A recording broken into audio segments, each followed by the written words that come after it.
Hello everyone, नमस्ते प्यारे बच्चों। आज मैं आपको आगमगत व्ययों के बारे में बताऊंगी। आगम व्यय से आशय उन व्ययों से है जिनका संबंध व्यापार संचालन से होता है। इन व्ययों में वे व्यय सम्मिलित होते हैं जो व्यापार के स्थायी संपत्ति के कार्य क्षमता को बनाए रखने के लिए किया जाता है एवं व्यावसायिक माल को क्रय तथा उन्हें विक्रय योग्य बनाने के लिए किया जाता है। ये व्यय आवर्तक या जिसे रिकरिंग कहा जाता है स्वभाव के होते हैं, अर्थात वर्ष में बार बार किए जाते हैं। आगमगत व्ययों के अंतर्गत सामान्यतः निम्न व्ययों को सम्मिलित किया जाता है। पहला है माल के क्रय करने हेतु किया गया व्यय।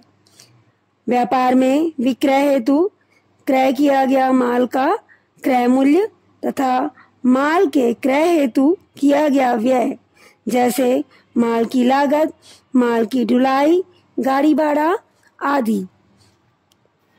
दूसरा, विक्रय हेतु माल बनाने के व्यय। कच्चे माल के क्रय करने के पश्चात विक्रय योग्य बनाने के लिए किए गए व्यय आगमगत व्यय माने जाते हैं, जैसे धान खरीदकर उसे चावल बनाने के लिए किया गया व्यय, इसे हम आगमगत व्यय मानेंगे। तीसरा है व्यापार संचालन के लिए किया गया व्यय। व्यापार के संचालन के लिए दी गई मजदूरी, वेतन, किराया, बीमा, ब्याज आदि व्यय आगमगत व्यय माने जाते हैं। चौथा, विक्रय वृद्धि के लिए किया गया व्यय।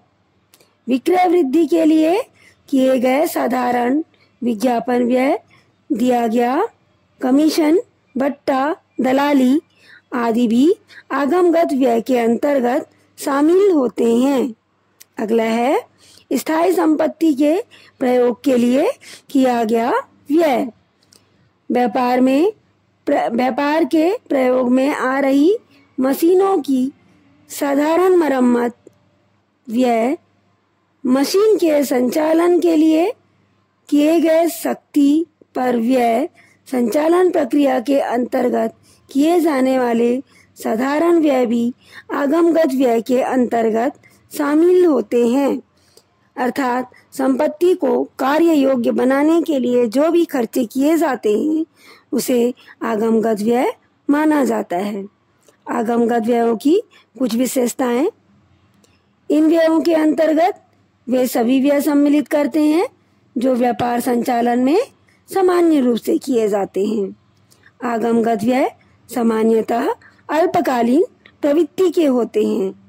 व्यापार के निरंतर संचालन के लिए ये व्यय अनिवार्य हैं।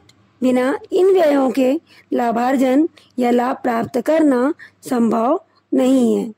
इन व्ययों का उद्देश्य संपत्ति की कार्य क्षमता को बनाए रखना है, बढ़ाना नहीं।